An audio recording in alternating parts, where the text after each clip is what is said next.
Good afternoon, everyone. It's the 1st of May, the first day of summer, technically. And we thought today, David and myself, that we would look at 10 different shrubs as part of plant identification, concentrating on shrubs. And we've picked out some that look well as regards being in flower, or maybe that their foliage looks very well. Maybe not just now, but at all times of the year. So the first one that we have picked out is one of these shrubs called, their common name is broom, and the botanical name is Ceanothus, or some people like to call them cytisus. This particular one is a favourite of ours in that it's red flowers, it has red flowers, and the correct botanical name is Ceanothus boscopii, and this particular variety is called Boscop ruby, and you can see the lovely ruby red flowers there.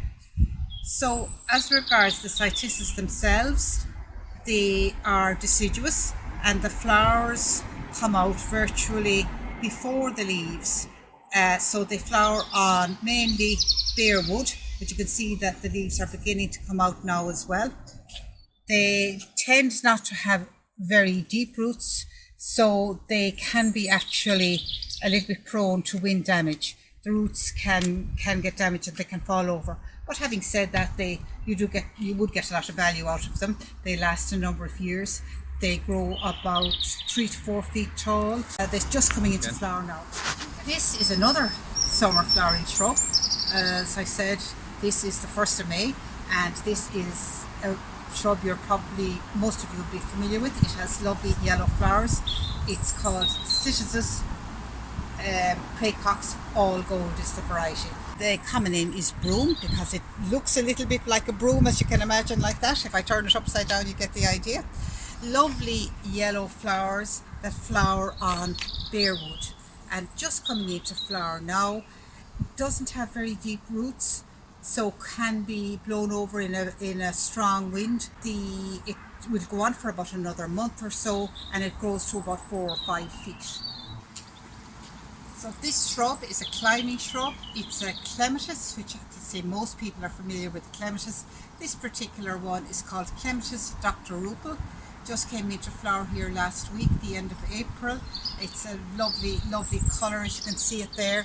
It's a sort of pink, purpley, striped, and it's quite vigorous. You'll get another couple of weeks out of this, and it flowers again in September.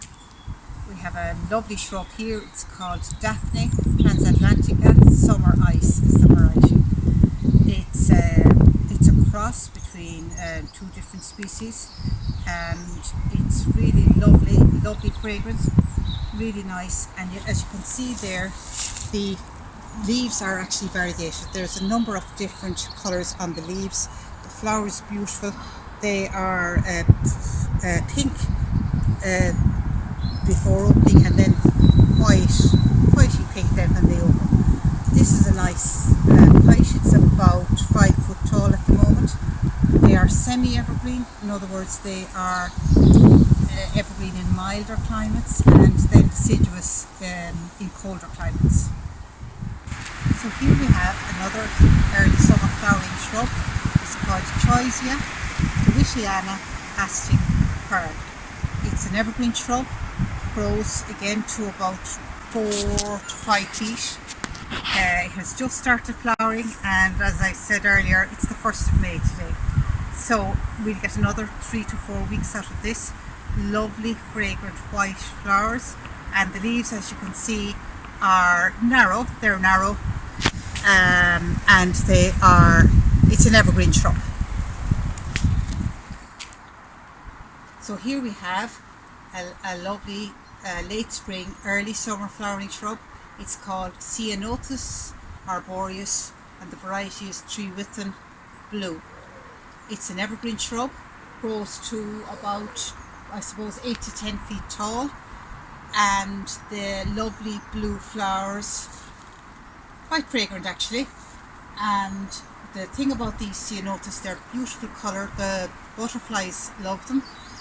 They can tend to be shallow rooted, so in severe winds they could blow over. So here we have an evergreen shrub, and called Euonymus fortunei. The variety is emerald and gold. And we've chosen this one because of its lovely colourful leaves. As I said, it's the 1st of May and you can see the beautiful colour and you can see that it's in the shade. This particular specimen we reckon is about 20 years old, so you can see the size of it, a lovely, it's grown to a lovely size and lovely colour. We think it has thrived in particular because it's in the shade, so it's useful to have plants that will be shade tolerant. So this shrub here is a shrub called Acuba japonica and the variety is crotonifolia. The common name for this shrub is spotted laurel.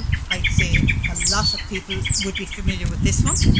Very useful shrub to have because, as you can see, like the previous shrub, this is in shade, so it grows very well in shade, and you can see it has a lovely yellow colour. It's a background of green and yellow spots on it. The flowers themselves are insignificant, but later on they'll have nice red berries. Yeah. Yep. So here's a lovely little shrub here. It's called vulgaris canorum, and you can see there lovely grey, silvery grey foliage. And lovely, as you can see, I don't know if you can see the foliage there, it's lovely silvery grey, quite shiny. And the great thing about this is it's actually evergreen. It's low growing, and well, when I say low growing, it's, I suppose the ultimate height would be maybe 3.5 feet. And it is starting to flower now, and it'll go on for 4 or 5 weeks. After that, actually, it's what you'd call very good value in that it goes on flowering sporadically throughout the summer. So here we have one I think you'll all recognise. Traditionally a shrub that's associated with the month of May. It's the lilac. The botanical name for that is Syringa vulgaris. And this particular variety I think is lovely. It's called Charles Joly. It's a dark purple and just coming into flower now. We'll get a couple of weeks out of this. As you probably know, the lilac is deciduous. It loses its leaves in the winter, but nicely in leaf now, and as I say, the flowers just beginning to appear. I just mentioned here it's right beside the azara, which you had in a previous video.